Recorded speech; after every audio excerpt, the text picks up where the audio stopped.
آپ کی جو ایک صورتحال ہے پی ٹی آئی کے ساتھ،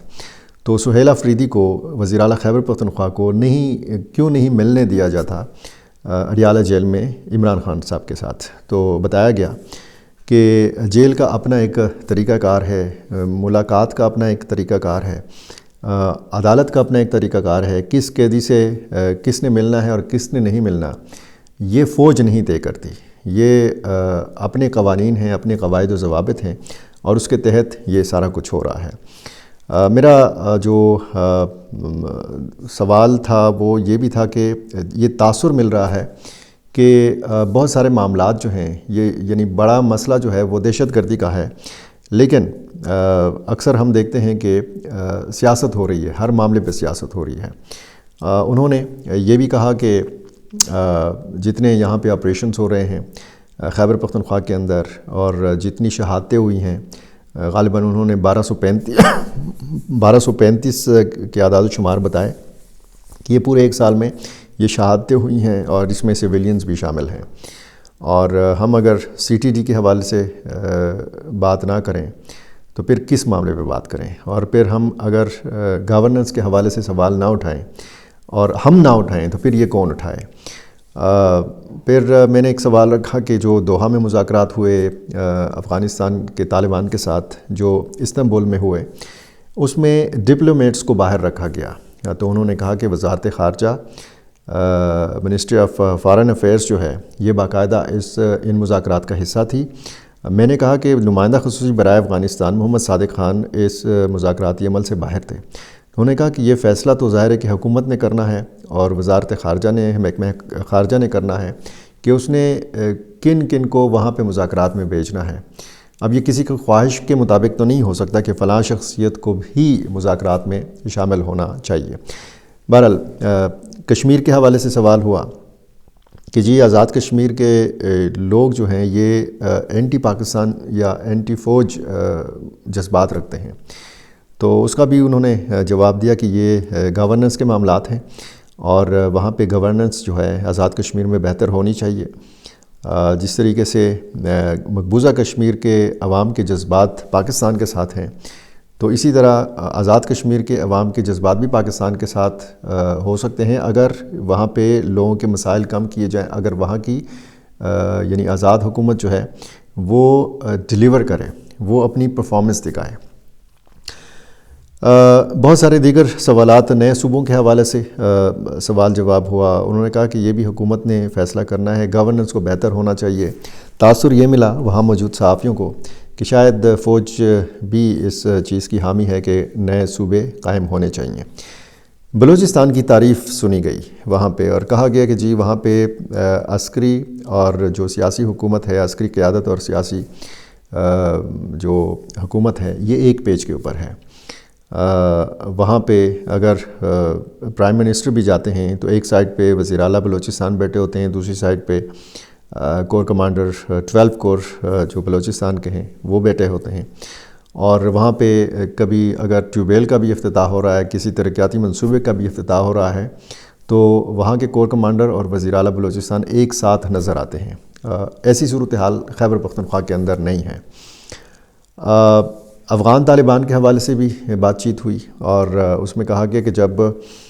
کابل میں اور کندہار میں کارروائی کی گئی پاکستان کی طرف سے تو ان کے ہوش ٹھکانے آ گئے اور تشکیلیں بھی آنا کم ہو گئیں، یعنی دہشت گردی کے واقعات میں کمی آئی۔ بہت سارے دیگر معاملات جو ہیں یہ ڈسکس ہوئے، لیکن اس طرح کی جو محفلیں ہوتی ہیں اس میں جب پی ٹی آئی کے لوگ شرکت کرتے ہیں تو ان کو بہت تنقید کا نشانہ بنایا جاتا ہے۔ سیکیورٹی سیمینار ہوں یا اس قسم کی محفلیں ہوں، اب ظاہر ہے کہ یہ کیمرے اس میں نہیں لگے ہوئے تھے، لائیو یہ نہیں دکھایا جا رہا تھا، یہ آف دی ریکارڈ بہت ساری گفتگو تھی، اور اسی وجہ سے بہت ساری چیزیں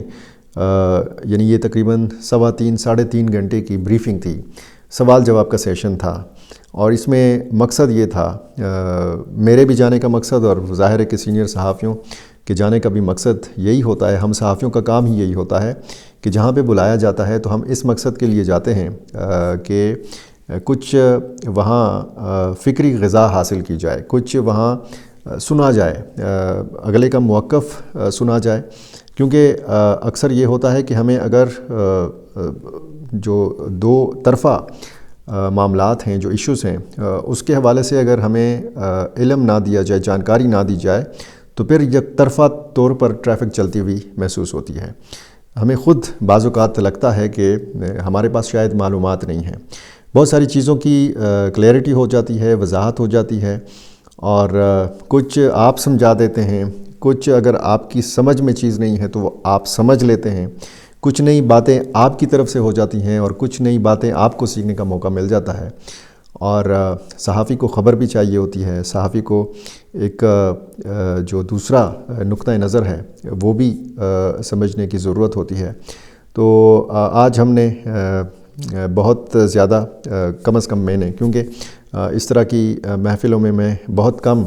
شرکت کرتا ہوں، اور یہ اس طرح کا جو انٹریکشن تھا راولپنڈی میں، یہ غالباً میرا پہلا انٹریکشن تھا اس سطح کا کہ اس میں پھر سوال جواب ہو اور پھر کھلا باتیں ہوں، انتہائی سخت سے سخت سوالات کے جوابات دیے گئے۔ اچھی بات یہ ہے، اور شروع میں جیسے میں نے ذکر کیا کہ وہ صحافی کے جن کے حوالے سے تاثر ہے کہ وہ ایک مخصوص جماعت کا بیانیہ لے کر آگے چل رہے ہوتے ہیں، وہ بھی وہاں پہ موجود تھے۔ اب اگر ان کے ساتھ بھی انٹریکٹ کیا جا رہا ہے تو یہ بھی اچھی بات ہے۔ اسی طرح اگر مختلف سیاستدانوں کے ساتھ انٹریکشن کے حوالے سے بات کی جائے، اور پھر یہ بھی کہا گیا کہ جناب اس طرح کی بریفنگ جو ہے یہ آپ تحریک انصاف کے لوگوں کے ساتھ یا خیبر پختونخوا حکومت کے ساتھ بھی رکھیں، اور ایک ہی دفعہ سارے گلے شکوے آپ آپس میں ختم کریں۔ جو کور کمانڈر کو خط لکھا گیا تھا پشاور کے خیبر پختونخوا اسمبلی کے اسپیکر کی طرف سے، اس کا بھی ذکر ہوا اس نشست میں، اور کہا گیا کہ جی یہ کوئی طریقہ نہیں ہے، وفاقی حکومت کا ادارہ ہے فوج، اور وفاقی حکومت سے رابطہ کرنا چاہیے تھا خیبر پختونخوا حکومت کو یا خیبر پختونخوا اسمبلی کے اسپیکر کو۔ پھر ظاہر ہے کہ بریفنگ اور اس طرح کی صورتحال کے حوالے سے تیرا کے حوالے سے بات ہوئی، اور یہ تاثر وہاں کے صحافیوں نے لیا کہ وہ جو بڑی شخصیت تھی وہ شاید یہ کہنا چاہ رہی تھی کہ خیبر پختونخوا حکومت تعاون نہیں کری، جب ایک طرف بلوچستان کی تعریف اور دوسری طرف یہ گلے شکوے کہ جناب جو نیشنل ایکشن پلان ہے اس پر عمل نہیں ہو رہا۔ اگر اس پر عمل کرنا شروع کر دیا جائے تو پھر ظاہر ہے کہ بہت سارے معاملات حل ہو جائیں گے اور دہشت گردی کا خاتمہ ممکن ہو سکے گا۔ جب یہ بات بار بار کی گئی اور مختلف صحافیوں نے یہ سوال رکھے کہ جی مسلسل آپریشنز کیے جا رہے ہیں اور طاقت کا استعمال کیا جا رہا ہے، تو پھر اس شخصیت نے جواباً جو ہے یہ پوچھا کہ جی آپ کے پاس حل کیا ہے، آپ حل بتائیں۔ ہم نے تو یہ طے کر لیا ہے کہ جی ان کے خلاف لڑنا ہے، یعنی دہشت گردوں کے خلاف لڑنا ہے، یہی اس مسئلے کا حل ہے، اور نیشنل ایکشن پلان اور ریوائزڈ جو نیشنل ایکشن پلان ہے جس کے 14 نکات ہیں اس پر عمل کرنا ضروری ہے، اور جب تک اس پر عمل نہیں ہوگا تو پھر ظاہر ہے کہ معاملات اسی طرح چلیں گے۔ محفل بڑی سنجیدہ تھی ظاہر ہے، اور بڑی طویل تھی، اور اس میں بہت سارے سوالات اور پھر ان کے جوابات، کچھ صحافیوں کو میں نے سنا وہ شاید کچھ جوابات سے مطمئن نہیں تھے، لیکن ظاہر ہے کہ ہر شخص کو، ہر صحافی کو اطمینان دلانا بھی یہ لازمی نہیں ہے۔ اس شخصیت کی طرف سے جتنا بتایا گیا، جتنا جو وضاحتیں دی، جتنا کلیئرٹی کے ساتھ، اور جس طریقے سے میرے جیسے صحافی بہت سارے معاملات کے حوالے سے جاننا چاہتے تھے، تو پھر ظاہر ہے کہ ان کو بہت کچھ ملا۔ یہ سرسری جو میں نے آپ کو باتیں بتائی ہیں، اس میں میں نے بہت سارے صحافیوں کے اگر نام آپ کو نہیں بتائے تو رضی دادا بھی ادھر موجود تھے، اور ظاہر ہے کہ جب اس طرح کی محفل ہوتی ہے تو پھر اس میں صحافیوں کے ساتھ بھی ملنے کا موقع مل جاتا ہے، اور ان کے خیالات بھی جاننے کا موقع مل جاتا ہے۔ جب آپ چائے ساتھ پی رہے ہوں، کھانا ساتھ کھا رہے ہوں، ایک ساتھ کھڑے ہوں، کچھ ساتھی باہر جا کے سگریٹ پینے کے لیے جب باہر نکلے تو ظاہر ہے کہ پتہ چل جاتا ہے کہ جی صحافیوں نے تاثر کیا لیا ہے۔ اس طرح کی انٹریکشنز ہونے چاہیے اور ضرور ہونے چاہیے۔ اجمل جامی نے ایک خواہش ظاہر کی کہ فیلڈ مارشل کے ساتھ بھی صحافیوں کا انٹریکشن جو ہے یہ ہونا چاہیے۔ ویسے ہمارا انٹریکشن تو ایک مرتبہ ہوا تھا جب بلوچستان نیشنل ورکشاپ تھی، تو سیکیورٹی ورکشاپ تھی، تو اس میں ہمارا انٹریکشن جو بلوچستان ورکشاپ کے شرکا تھے ان کا آرمی چیف کے ساتھ بھی کرایا گیا تھا، اور اس میں بھی بڑا اوپن سوال جواب کا سیشن تھا، اور انہوں نے پبلک جو انٹریکشنز ہیں، جو اسٹوڈنٹس کے ساتھ ہیں، جو عام لوگوں کے ساتھ ہیں، اس شخصیت نے ان کا بھی ذکر کیا۔ انہوں نے کہا کہ ہم لوگوں کے ساتھ ملتے ہیں، اور آج کل کے جو نئی نسل کے جو نوجوان ہیں وہ بڑا سخت سوال پوچھتے ہیں، اور یہ اچھی بات ہے کہ سخت سوال پوچھے جا رہے ہیں۔ میں اپنی طرف سے یہ کہوں کہ یہ بھی اچھی بات ہے کہ سخت سوالوں کا انتہائی تحمل کے ساتھ جواب دیا جا رہا ہے، انتہائی خندہ پیشانی کے ساتھ جواب دیا جا رہا ہے۔ میں نے جب اپنے سوال کا آغاز کیا تو میں نے ان الفاظ کے ساتھ کیا کہ میں بڑا دور سے آیا ہوں، ویسے لگے تو مجھے پشاور سے راولپنڈی تک پہنچنے میں 1.5 یا 2 گھنٹے ہیں، لیکن آیا میں بہت دور سے ہوں۔ مطلب میرا یہ تھا کہ پشاور کو یا خیبر پختونخوا کو اتنا دور کیوں کر لیا گیا، یا یہ تاثر کیوں ہے کہ خیبر پختونخوا آپ سے کافی دور ہے۔ یہ جو دوری کا تاثر ہے اس کو ختم کرنا ہوگا، یہ ختم کرنا بہت ضروری ہے، یہ پاکستان کے لیے بہت ضروری ہے، پاکستان کے استحکام کے لیے بہت ضروری ہے۔ یہ سرسری باتیں جو مجھے وہاں پہ ظاہر ہے کہ میں پوائنٹس نہیں لے رہا تھا، اور